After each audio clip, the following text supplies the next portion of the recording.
বাবাবাসী, আপনাদের সামনে আমি বলে যাই, আমার আল্লাহর নাম হলো রহমান, আমার নাম আল্লাহর নাম হলো গাফফার, আমার আল্লাহর নাম হলো রহিম। বাজান, মাহফিল তো আমরা বহু জায়গায় করতেছি, রানিং চলছে। মাহফিল করেও কিছু মানুষ জাহান্নামী হবে, মাহফিল ছাড়াও জাহান্নামী হবে, এবং মসজিদে নামাজ পড়লেও জাহান্নামী হবে, না পড়লেও জাহান্নামী হবে। এটার ব্যাখ্যা বিশ্লেষণা কি? হজরতে মুসা কালিমুল্লাহ তিনি বলতেছেন, আল্লাহ, আমার জামানায় আমি একজন জাহান্নামী ব্যক্তি আমি দেখতে চাই। মুসা কালিমুল্লাহ আমার আল্লাহরে ডাক দিয়া কয়, আল্লাহ গো, ও আমার আল্লাহ, আমার এলাকার মধ্যে আমি একটা জাহান্নামী ব্যক্তি দেখতে চাই। আমার আল্লাহ তাআলা ডাক দিয়া বলে, মুসারি, জাহান্নামী ব্যক্তি দেখতে চাও, তুমি বাড়ির পাশে সকালবেলা নামাজ পড়ে দাঁড়িয়ে থাকো। মুসা কালিমুল্লাহ সকালবেলা ফজরের নামাজের পড়ে দাঁড়াইয়া রইলেন। দাঁড়ানোর পরে দেখতেছেন একটা লোক নামাজ পড়ে মসজিদ থেকে বের হয়ে বাড়ির দিকে চলে যাচ্ছে।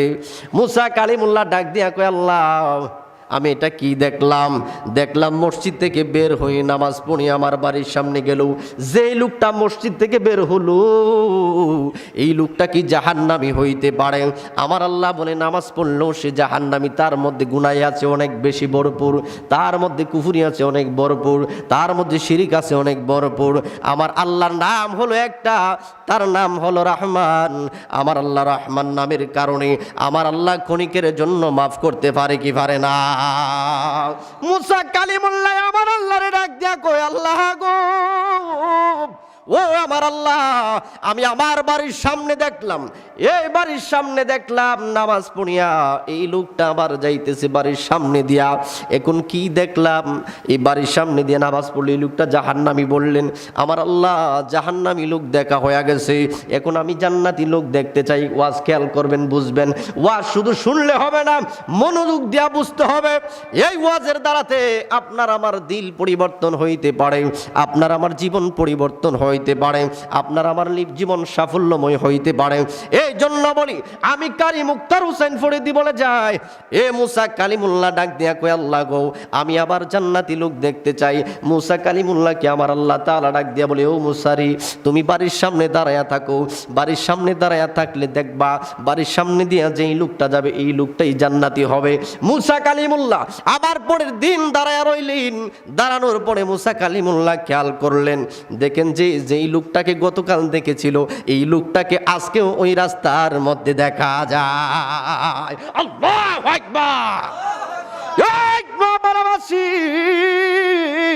আপনাদের সামনে আমি বলে যাই, আমার আল্লাহর নাম হলো রহমান, আমার নাম আল্লাহর নাম হলো গাফফার, আমার আল্লাহর নাম হলো রহিম, আমার আল্লাহর নাম হলো মালিক, আমার আল্লাহর নাম হলো খালিক, আমার আল্লাহর নাম হলো মুহাইমিন, আমার আল্লাহর নাম হলো কুদ্দুস, আমার আল্লাহর নাম হলো হাফিজ, আমার আল্লাহর নাম হলো মাতিন। আমার আল্লাহর নাম আছে আরেকটা, যেটার নাম হলো ইন্নাল্লাহা আলা কুল্লি শাইইন কাদির।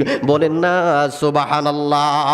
আল্লাহ যদি সন্তুষ্ট হয়ে যায়, আমি আল্লাহ যদি সন্তুষ্ট হয়ে যাই, তাহলে আমি আল্লাহ তারে এই নিমিষে তার গুনাহ মাফ করে পরিবর্তন জান্নাতি করে দিতে পারে কি পারে না? এই মুসা, তুমি জানোনি ওই লোকের সাথে ছোট্ট একটা বাচ্চা ছিল, এই ছোট্ট বাচ্চা লাগবে আপু, আপু ও আমার আপু, ও আপু, আমি জানতে চাই পৃথিবীর মধ্যে সর্বপ্রথম মানে সবচাইতে বেশি পাওয়ারশীল কোন জিনিস আছে? ওই মুসা কালিমুল্লাহ যে লোকের কথা বলতেছিলেন ওই লোকের সাথে একটা বাচ্চা ছিলেন। ওই বাচ্চাটা ডাক দিয়া কয়, এই পৃথিবীর জমিনের মধ্যে সবচাইতে বড় এবং সবচাইতে পাওয়ারশীল কোন জিনিস আছে? ওই লোকটা ডাক দিয়ে কয়, বাজান, সবচাইতে পাওয়ারশীল হলো সেটা আগুন। আগুন আছে না? আগুন পাওয়া না, হাত দিয়ে ফিরে যায়, আগুন দিয়ে গোলবাড়ি ফিরে যায়, জ্বালাই যায়। আগুন হলো বড় না, যে আগুন দ্বারাতে আমরা খাবার পাক করে খাই, যে আগুন দ্বারাতে আমরা অনেক কিছু করি, যে আগুন দ্বারাতে যে আলুর দ্বারাতে আমরা বেঁচে আছি, ঠিক কিনা বলুন? মুসা কালিমুল্লাহ ওই লোকটার সাথে যে সন্তান সন্তানটা ছিলি, ওই সন্তানটা যাওয়ার রাস্তায় সময় ডাক দেখে বাবা পৃথিবীর জমিনে সবচেয়ে বড় কোন জিনিস বলে আগুন, আগুনের চাইতে আরো বড় কিছু আছে কি নাই? বলে আছে তো পানি, পানির সাথে আরো বড় কিছু আছে কি নাই? বলে আছে তো বাতাস। তো কেন? তো আগুন যদি, পানি যদি আগুনের মধ্যে দেয় তাহলে আগুন নিভে যায়, ঠিক কিনা? যে জিনিস দ্বারা আগুন নিভে যায় তাহলে বোঝা গেল সেই জিনিসটা বড়, ঠিক কিনা? এবার কি করলেন? সেই জিনিসটাই বড় বললেন। এবার বলুন বাবা কেন বাতাস বড় বললেন? বলে বাতাস দ্বারা পানিটার সাথে যদি হেলো খেলে তাহলে ওই বাতাস দ্বারা ওই পানিটারে বরফ বানিয়ে দিতে পারে। এখন বড় হলো বাতাস। বলে বাতাসের চাইতে আরো বড় কিছু আছে কি নাই? বলে আছে, সেটা হলো পাহাড়। পাহাড়ের কারণে বড় বড় ঝড় তুফানগুলি এই পাহাড়ের দ্বারাতে আটকায়া ফেলে। এই পাহাড়ের দ্বারাতে বাতাস ঘুরে আসতে পারে না, দরিদ্রের ঘর দ্বার তেমন বেশি ভাঙতে পারে না। যেটা বঙ্গোপসাগরের এলাকার নোংরা সমুদ্রের মধ্যে এগুলো একটু ভাঙাচোরা হয়, কিন্তু সাধারণ বাতাস, বড় ধরনের বাতাস আমাদের এলাকার মধ্যে আসে না। এই বাতাস দ্বারা, এই পাহাড় দ্বারা বাতাসকে আটকানো হয়। বলে বাতাসের চাইতে আরো বড় কিছু আছে, বলে পাহাড়। এই পাহাড় দ্বারা বাতাসকে আটকানো যায়। ওই সন্তানটা ডাক দিয়া বলে বাবা গো, তাহলে ওই পাহাড়ের চাইতে আরো বড় কিছু আছে। আল্লাহু আকবার, আল্লাহু আকবার। বলে বাবা রে, এই পাহাড়ের চাইতে আরো বড় কিছু আছে। বলে আছে কি? সেটা সেটা হলো আগুন নয়, পানি নয়, বাতাস নয়, পাহাড় নয়। একটা জিনিস আছে রে বাবা, সেই জিনিসটা হলো আমার আল্লাহর দয়া।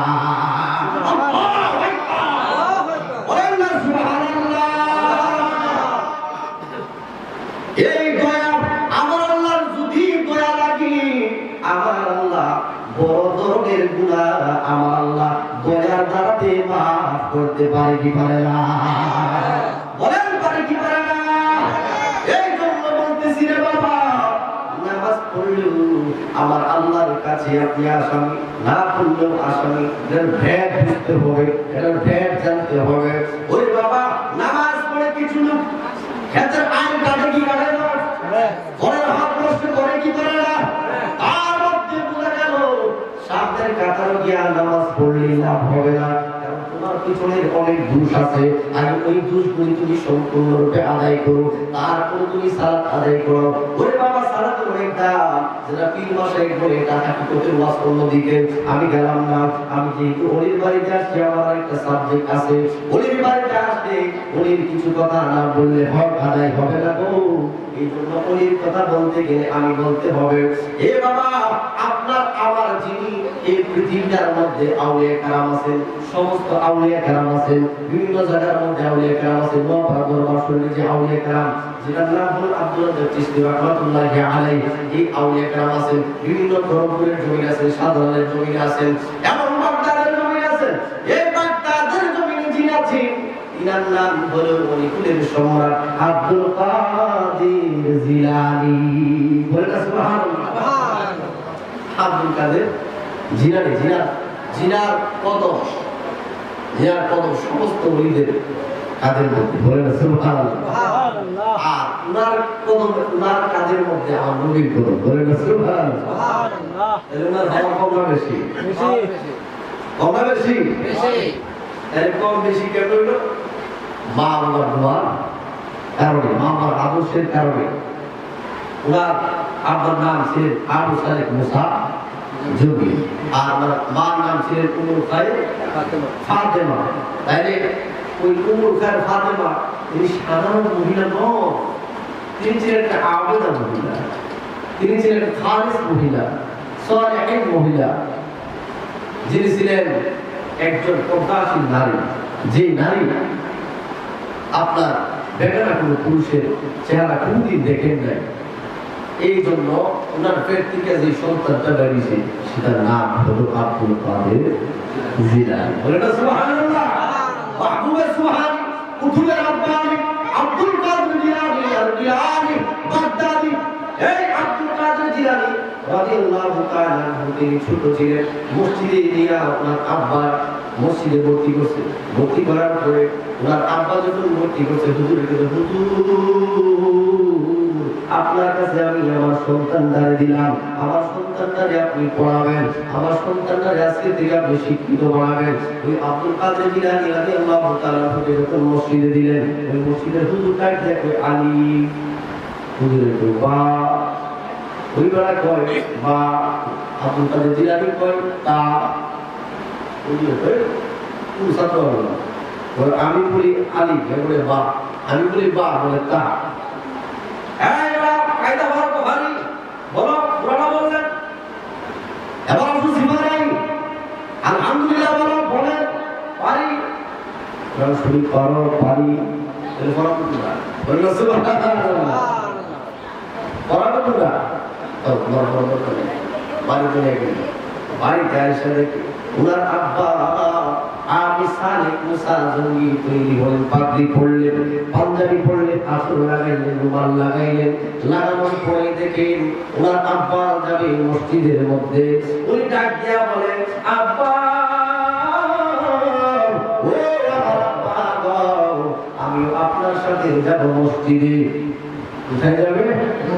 মসজিদে। বলেন আল্লাহু আকবার। মসজিদে যাবে। আপনার সন্তানের নামাজ পড়ার দায়িত্ব কার? আমাদের না? যেই সন্তান নামাজে যায় আবু সালেহ মুসা তুমি ডাক দিয়া কয় ও আমার সন্তান আব্দুল কাদির, তুমি যে যাইবা মসজিদের মধ্যে, মসজিদ অনেক দূর, এখানে যাইতে পারবা না, অনেক কষ্ট হবে। মুখায় মা ফাতেমা ডাক দিয়া স্বামী ও আমার স্বামী, আমার ছেলে যেহেতু বলতেছে আপনি তারে নামাজ হলে আসান, কারণ তারে নামাজ শিখতে হবে। এই বাবারই মা বোনেরা পারে, বাবা ভাইরা যারা আছেন আপনারা বলেন আমাদের সন্তানদের লালন পালন করা, আমাদের সন্তানের সুশিক্ষা দেওয়া, এটা দায়িত্ব আমাদের কিনা? আমাদের না? আমাদের দায়িত্ব। এমন কি করলেন ওমর কার ফাতেমা বলে স্বামী গো আমার সন্তান যেহেতু নামাজে হলে আসান, এবার কি করলেন বাবারই সন্তান যখন জন্ম হয় মা বাবার দায়িত্ব কিন্তু বেশি থাকে, থাকে কি থাকে না? মা বাবার বেশি থাকে। সন্তান যখন জন্ম হয়, জন্ম হওয়ার সাথে সাথে আল্লাহ রাসূল বলেন তার কি করবা? জন্ম হওয়ার সাথে সাথে তার মাতাকে তার কি করবা? এই জন্ম হওয়ার সাথে সাথে তার কানের মধ্যে আযান দিবা। কি দিবা? আযান। কানের মধ্যে আযান দিবা। এখন আসেনি আযান, ওই কইবুটিটা আম গাছের পাতা আছে, বড়ি গাছের পাতা আছে, বড়ি গাছের ডাক কি দেয়? ওই তো বলে কি বলে না? বড়ি গাছের ডাক কি নয়, আম গাছের পাতা ছিঁড়ানো হয়, ডাব গাছের পাতা ছিঁড়ানো হয়। এটা হলো কুসংস্কার। আল্লাহ রাসূল বলেন যখন মা ফাতেমার সন্তান হাসান রাদিয়াল্লাহু তাআলা জন্মগ্রহণ করলেন, সাথে সাথে আল্লাহ রাসূল তার কানের মধ্যে আযান দিয়া দিলেন। বলেন সুবহানাল্লাহ। এরপরে হলো যখন এক সপ্তাহ হয়ে গেল, এক সপ্তাহ অর্থাৎ 7 দিন যখন হবে তখন তার মাথা মুন্ডন করো, মাথা মুন্ডন করিয়া যে চুল হবে সেই চুলগুলি কি করবা? এই চুল পরিমাণ তার পরিমাণ সৎকা দিয়ে দাও, যে ওজন হবে এই ওজন পরিমাণ তার সৎকা দিয়ে দাও। এবং সৎকা দেওয়ার পরে সুন্দর একটা নাম রাখো। কত সুন্দর সুন্দর নাম আছে এখন বর্তমানের নাম আর আগের নাম বলে না। এখনের নাম স্প্রিং বল্টু, নাট বল্টু এবং বিভিন্ন ধরনের মতো বাক্য নাম রাখে। আর আগের নাম রাখছে এবং সাহাবায়ে কেরামের নাম রাখছে আবু বকর, উমর, ফারুক, উসমান এবং আলী রাদিয়াল্লাহু তাআলার নামের সাথে মিলিয়ে নাম রাখছে আব্দুর রহমান, আব্দুল্লাহ, মুহাম্মদ, ইব্রাহিম, ইসমাইল, ইসহাক, ইদ্রিস, এই সমস্ত নাম রাখছে। আমরা ভালো একটা নাম রাখা শরীয়তের মধ্যে মানবার দায়িত্ব। একজন আলেমের দ্বারা একটা নাম রাখা, ভালো নাম রাখা 7 দিনের মধ্যে। এবং আল্লাহ রাসূল বলেন এই 7 দিনের মধ্যে আকিকা দেওয়া যদি 7 দিনের মধ্যে সম্ভব না হয় 14 দিনে দেওয়া, 14 দিনে সম্ভব না হলে 21 দিনে দেওয়া, 21 দিনে সম্ভব না হলে যে কোনো সময় দেওয়া যাবে, কিন্তু সুন্নত আদায় হবে না। তারপরে আল্লাহ রাসূল বলেন ওই সন্তানের যখন 7 বছর হয়, ওই 7 বছর হলে তার সাঁতার শিক্ষা দাও। সেই সাঁতার শিক্ষা দিলে পুকুরের মধ্যে পানিতে ডুবে মারা যাইবে না। এবং তারে যানবাহন নৌকা ভ্রমণ শিখাও, যাতে সে নৌকা ভ্রমণ করতে পারে।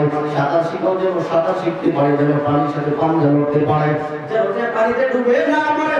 আমার আল্লাহ রাসূল বলে যখন 7 বছর হবে নামাজের তাগিদ দাও, নামাজ পড়াও। এবং আমার আল্লাহ রাসূল বলেন যখন তার 10 বছরে পরিবর্তন হবে নামাজের জন্য প্রহার করবে, নামাজের জন্য আঘাত করবে এবং মা বাবার বিছানাগুলি আলাদা করে দিবে। ওরে বাবা, এই সমস্ত কাজগুলি বর্তমানে আমাদের মধ্যে আসেনি, আছে?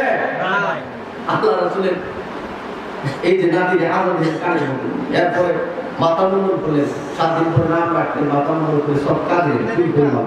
এরপরে আপনার কি করলেন, এই তারা কি করলেন, আকিকা দিলেন, আকিকা দিলেন, আর নাম রাখলেন, এই সমস্ত কাজগুলি করলেন। কোরআন করে একজন আদর্শ সন্তান হয়। কথা বলেন ঠিক কি না? এবার আব্দুল কাদের জিলানী ডাক দিয়ে আব্বু, ও আমার আব্বু, আমি যাব ইরাকের জমিনে আপনার সাথে নামাজে। মুসার বাবা, এত দূর যাইবা কষ্ট হবে। ওমর খায়ের মা ফাতেমা ডাক দিয়া বলেন, না না, আমার সন্তান যেহেতু বলতেছে নামাজে লইয়া যাও, নামাজে লইয়া গেলে আমার সন্তান নামাজ শিখবে। এবার বাবা আব্দুল কাদের জিলানী মাহবুব সুবহানী কুতুবের রাব্বানী, ও বন্ধু, বাবার সাথে হাঁটতে হাঁটতে হাঁটতে হাঁটতে যখন যাইতেছেন, যাওয়ার পরে সামনের দিকে গিয়া দেখেন 2টা রাস্তা দেখা যায়। কয়টা রাস্তা? আরে ওলিদের ওলি যিনি গাউসুল আজম জিলানী, ওলিদের ওলি যিনি গাউসুল আজম জিলানী, বাগদাদে জন্ম কুতুবে রাব্বানী, বাগদাদে জন্ম কুতুবে রাব্বানী। তুমি ছিলে হাসান হুসাইনি, তুমি ছিলে মা ফাতেমার নয়নমণি। আল্লাহু আকবার বলেন না? তুমি ছিলে হাসান হুসাইনি, তুমি ছিলে মা ফাতেমার নয়নমণি, বাগদাদে জন্ম কুতুবে রাব্বানী, বাগদাদে জন্ম কুতুবে রাব্বানী। আরে ওলিদের ওলি যিনি গাউসুল আজম জিলানী, বাগদাদে জন্ম কুতুবে রাব্বানী, বাগদাদে জন্ম কুতুবে রাব্বানী। একটা জবান বন্ধ রাখবেন না, মহব্বতে মায়ার সুরে বলেন না আল্লাহু আকবার।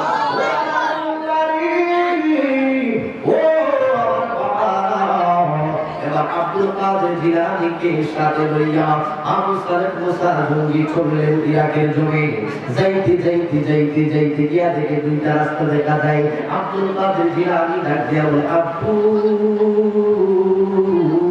2টা রাস্তা দেখা যায়, একটা হলো ডান দিকে আর একটা হলো বাম দিকে, এখন আমি কোন রাস্তা দিয়া যাইব? এবার আবু সালেহ মুসা জঙ্গি ডাক দিয়া কয়, ও আমার সন্তান আব্দুল কাদের, একটা রাস্তা গেছে ডান দিকে, আরেকটা গেছে বাম দিকে।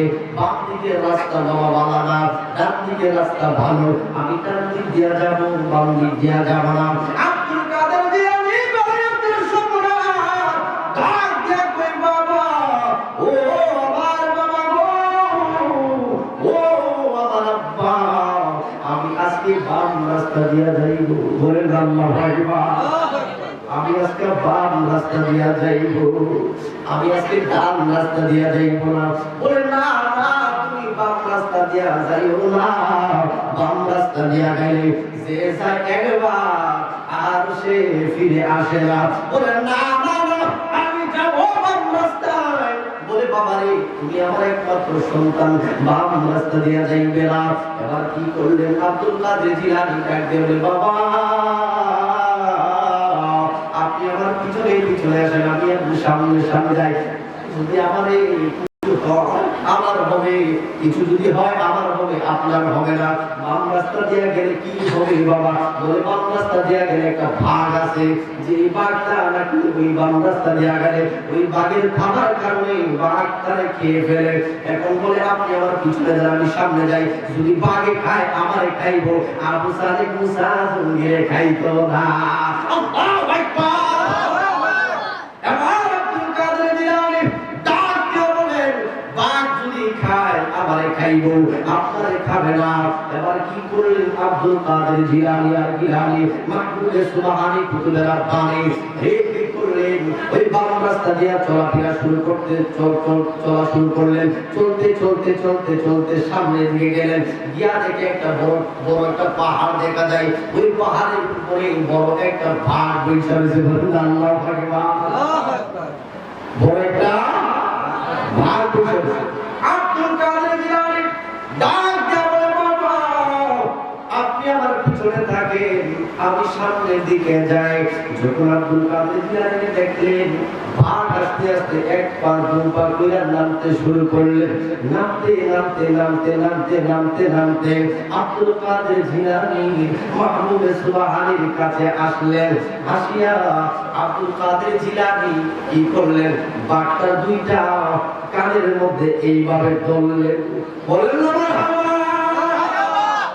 আরে এবার কি করলেন, আব্দুল কাদের জিলানী বাঘের দুইটা কানের মধ্যে ধরলেন।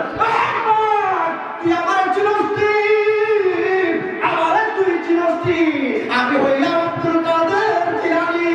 আল্লাহু আকবার, তুই আমার চিরস্তি, আমি হইলাম আব্দুল কাদের জিলানী।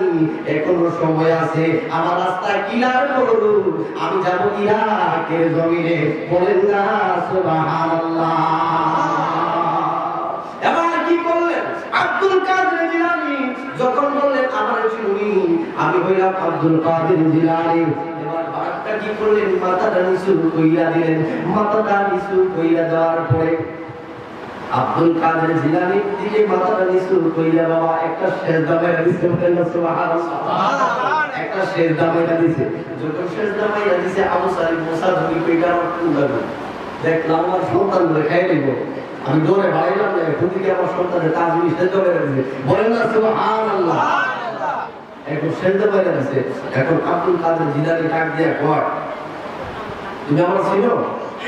আব্দুল কাদের জিলানী সেজদা মেরে দিতে, এখন কয় বাঘ আমার আল্লাহ দরবারে কান্দে, আল্লাহ আমার জবানটা খুলে দাও, আব্দুল কাদের জিলানীর কথা বলি, বলেন না সুবহানাল্লাহ। জবানের মালিক কে? আরেকটু মহব্বতে জবানের মালিক কে? এ বাবা, কারো জবান খুলে দিছে আমার আল্লাহ, আবার কারো জবান বন্ধ করে দিছে আমার আল্লাহ। আমার আল্লাহ বুবা মানুষ তৈরি করছে, কি করেন নাই? ইচ্ছা করলে তাদের জবান দিতে পারে কি পারে না? আমাদেরকে জবান দিছে, তাদেরকে জবান দেয় নাই। তাহলে আমার আল্লাহ ওই যে যারে জবান দেয় নাই তার জবান না দিয়ে বুঝাইছে, দেখো জবানের কত মূল্য। তোমাদেরকে জবান দিলাম, যার জবান নাই তার কথা বলার আফসোস। এবার বুঝো, তোমাদেরকে যদি আমি বোমা বানাইতাম, এই জন্য আমার আল্লাহ বলে তোমাদের যেহেতু বোমা বানাই নাই, এই জবানটা দিয়ে শুধু খাইবা না, এই জবানটা দিয়ে আমি আল্লাহর দায়িত্ব।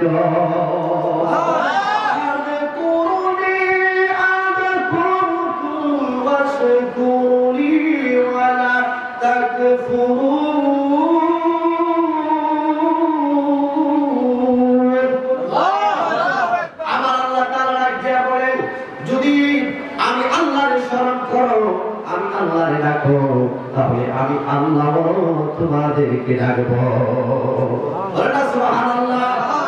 এবার আব্দুল কাদের জিলানী মাহবুবে সুবহানী ডাক দিয়া বলেন, আমি হইলাম আব্দুল কাদের জিলানী, আমার পরিচিত চলি। বলে হুজুর, আমি যখন পাহাড়ের চূড়ার মধ্যে ছিলাম, পাহাড়ের উপরে যখন আমি ছিলাম, তখন মনে মনে ভাবলাম আজকে অনেকদিন ধরে আমার হার আপনারে দেখে মনে বড় আনন্দ এলো যে আপনারা যদি খাইতে পারি তাহলে আমার খিদা দূর হবে।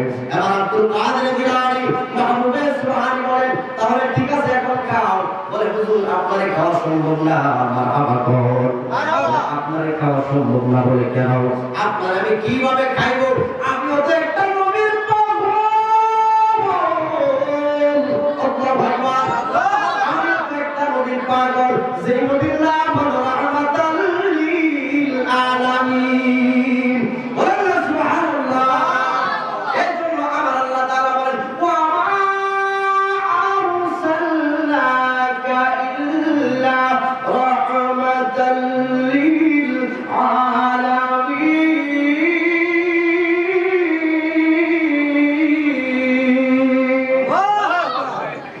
আমি তো একটা রহমতের নবীর পাগল, যার নাম হলো মুহাম্মদ রাসূলুল্লাহ সাল্লাল্লাহু আলাইহি ওয়াসাল্লাম।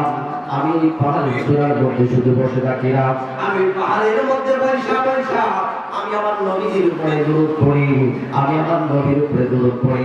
আজকে দেখা গেল আপনি আর আমি দরুদ পড়লে বেদাত শিরিক কইরা গালি দেয়, বেদাত কইরা গালি দেয়। আর ওই জোরদার হরিনি অর্চ পাহাড়ের চূড়ার মধ্যে বসে ভাগ পর্যন্ত আল্লাহ রাসূলের দরুদ শরীফ পড়ে। বাবারে আপনি যদি কোনো আমল করেন, আমল করার পরে যদি কোনো দোয়া করেন, ওই দোয়া করার পরে, দোয়া করার আগে অথবা পরে অথবা মধ্যকালে যদি আমার নবীজির দরুদ শরীফ না পড়ে, ওই দোয়া কোনোদিন কবুল হবে না। ঠিক কি না বলো? ওই দোয়া কোনোদিন কবুল হবে না। বলেন কেন? তিরমিজি শরীফের হাদিস, ওয়ালা ইন্না দুআ মাওকুফুন বাইনা সামাই ওয়াল আরদ, আসমান এবং জমিনের মধ্যে ঝুলন্ত অবস্থায় থাকে। আসমান এবং ইন্না দুআ মাওকুফুন বাইনা সামাই ওয়াল আরদ, নিশ্চয় দোয়া আসমান এবং জমিনের মধ্যে মধ্যবর্তী অবস্থার মধ্যে ঝুলন্ত অবস্থায় থাকে। লা ইয়াসালু বিহা শাইউন, এবং ওই দোয়াটা আমার আল্লাহ পর্যন্ত পৌঁছে না যতক্ষণ পর্যন্ত হাত্তা তুসাল্লি আলা নাবিকা, আমার নবীর উপরে যতক্ষণ পর্যন্ত দরুদ শরীফ না পড়বা ততক্ষণ পর্যন্ত দোয়া কবুল হবে না। আল্লাহু আকবার। এবার কি করলেন? পাক বলে, ও আমার আব্দুল কাদের, আমি ওই পাহাড়ের উপরে, আমি পাহাড়ের উপরে তাইকা তাইকা আমার নবীর উপরে আমি দরুদ শরীফ পড়ি, ওই দরুদ শরীফ পড়ি, দরুদ শরীফ পড়ি। আর আমি অপেক্ষা করি কোন শিকারী আসে কিনা, শিকারী আসলে খাওয়ার জন্য অপেক্ষায় থাকি। আর নবীর উপরে দরুদ শরীফ পড়ি, অনেকক্ষণ পরে অপেক্ষার পরে দেখলাম দুইটা লোক ওই আমার রাস্তা দিয়ে হাঁটতে যায়। মনে মনে ভাবলাম আপনারে খাবো, কিন্তু দেখা গেল আপনার মধ্যে আমার নবীজির জ্ঞান পাওয়া যায়। বলেন সুবহানাল্লাহ। এই যার মধ্যে নবীর জ্ঞান পাওয়া যায় তারে খাওয়া সম্ভব না। ঠিক কি না বলো?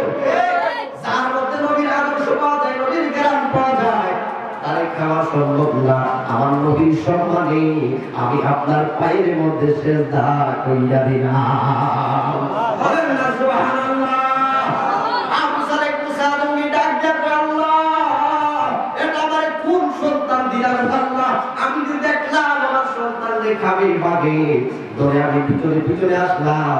এখন দেখি আব্দুল কাদের জিলানী সামনের দিকে গিয়া বাগ পর্যন্ত আমার সন্তানের পায়ের মধ্যে সিজদা মাইয়া দিছে। বলেন না সুবহানাল্লাহ। আরে যার কানে যার চরণে যুগলে মদিনাওয়ালা, যে জনে গাউসুল আজম সে জনে ভগতা দেওয়ালা, যে জনে গাউসুল আজম সে জনে ভগতা দেওয়ালা। যার কানে যার চরণে যুগলে মদিনাওয়ালা, বলেন যার কানে যার চরণে যুগলে মদিনাওয়ালা, যে জনে গাউসুল আজম সে জনে ভগতা দেওয়ালা। আবু সালেহ মুসা নবী ছিলেন যার পিতা, উম্মুল খায়র মা ফাতেমা ছিলেন যার মাতা। বলেন আল্লাহু আকবার।